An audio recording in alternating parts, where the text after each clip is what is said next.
Phone number ಕೊಡಲ್ವಲ್ಲ ಅವರು. ಯಾರ ಹತ್ರ ಮಾತಾಡ್ಬೇಕು ನೀನು ಇವಾಗ? ಈಗ ಗೊತ್ತಾಗ್ತಿಲ್ಲ.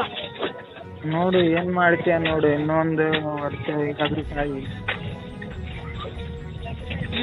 ನೋಡ್ಬೇಕು. ಅವ್ರ ಸಂಗ ಮಾತಾಡ್ತೀನಿ ನಾನು ಅಂದಿದ್ದೀನಿ. ನಾನು ಸೆಟ್ಲ್ ಆಗೋವರೆಗೂ ಕಾಯ್ತೀಯಾ ಇಲ್ವಾ ಹೇಳು? ಕಾಯ್ತಿರ್ತೀನಪ್ಪ. ಹಾಂ, ಕಾಯ್ತೀನಿ ಅಂತೆ. ಅದೇ ಏನು ಮಾಡ್ತೀಯ ಗೊತ್ತಿಲ್ಲ. ಪ್ಲೀಸ್ ನನ್ನ ರಿಕ್ವೆಸ್ಟ್ ಇದೆ. ಕಾಯ್ತೀನಪ್ಪ. ಅದೇ ಎಷ್ಟು ನಿಮ್ಮ ಅಪ್ಪ ಅವ್ರಿಗೆ ಹೇಳಿದೆ ನನಗೆ ಓದಕ್ಕೆ ಇಂಟ್ರೆಸ್ಟ್ ಇದೆ, ಮದುವೆಗಿದೆ ಬೇಡ ಅಂತ. ಕೇಳ್ತಿಲ್ಲ ಅವರು. ಅವ್ರಂತಾರೆ ಮದುವೆ ಮಾಡ್ಕೊಂಡ್ಮೇಲೆ ಓದ್ಬೋದಲ್ಲ ಅಂತ. ಅದೇ ನೀನು ಮದುವೆ ಮಾಡ್ಕೋಬೇಡ ನಾನು ಹೇಳ್ತಾ ಇದ್ದಾನೆ ನಿನಗೆ. ನೀನು ನನ್ನ ಬಿಟ್ಟು ಇರೋಕ್ಕೆ ಇಷ್ಟ ಇತ್ತಂದ್ರೆ ಇರು, ನಾನೇನು ಹೇಳಕ್ ಹೋಗಲ್ಲ ನಿನಗೆ. ನಿನ್ನ ವಾಯ್ಸ್ ಕೇಳಿಸ್ತಾ ಇಲ್ಲ. ಇನ್ನು ಎಷ್ಟು ವರ್ಷ ಒಂದೇ ಗೊತ್ತಿಲ್ಲ, ಒಟ್ಟು ಆದಷ್ಟು ಬೇಗ ಸೆಟ್ಲ್ ಆಗ್ತೀನಿ. ಆದಷ್ಟು ಬೇಗ ಅಂದ್ರೆ ಇನ್ನು 1 ವರ್ಷ 2 ವರ್ಷ ಒಳಗಡೆನೆ.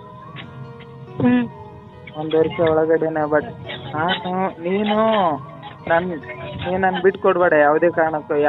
ನೋಡು ಎಷ್ಟೇ ಚೆನ್ನಾಗಿರೋ ಹುಡುಗ ಬಂದ್ರು ಚಾನ್ಸೇ ಇಲ್ಲ ಅಂದೆ. ಚಾನ್ಸೇ ಇಲ್ವಾ? ಸ್ಟಾರ್ಟಿಂಗಿಗೆ ಅನ್ಸುತ್ತೆ, ಆಮೇಲೆ ಇವಾಗ ಚಾನ್ಸೇ ಇಲ್ಲ ನಾನು ಬಿಟ್ಕೊಡಕ್ಕೆ. ಹೌದಾ? ಅನ್ಕೋಬೇಡ.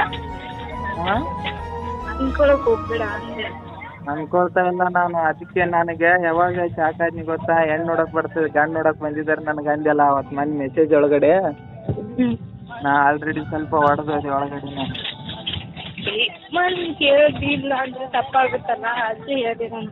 ಹಾಂ, ಹೇಳಿದ್ದು ಚೆನ್ನಾಗಾಯ್ತು. ಅಂದರೆ ನಮ್ಮ ಹುಡುಗಿ ಲಾಯಲ್ ಆಗಿದ್ದಾಳೆ ಅನ್ನೋದು ಕೂಡ ಗೊತ್ತಾಗುತ್ತಲ್ಲ, ಪ್ರತಿಯೊಂದು ವಿಷಯ ನನ್ನ ಹತ್ರ ಶೇರ್ ಮಾಡ್ತಾಳೆ ಅಂತ. ಹೇಳಿಲ್ಲ ಅಂದ್ರೆ ತಪ್ಪಾಗುತ್ತೆ ಅಂತ ಅನಿಸ್ತು, ಅದಕ್ಕೆ ಹೇಳಿದೆ. ಹೌದಾ? ಹೇಳಿದ್ವಿ ಬಿಡು, ಚೆನ್ನಾಗೈತೆ. ನೋಡಿ ಏನು ಮಾಡ್ತೀಯ ಗೊತ್ತಿಲ್ಲ ನನಗೆ. ಮದುವೆ ಆಗ್ಬೇಡ ಅಷ್ಟು ಬೇಗ. ಹಾಂ, ಆಯಿತು, ಏನಾದರೂ ಹೇಳ್ತೀನಿ.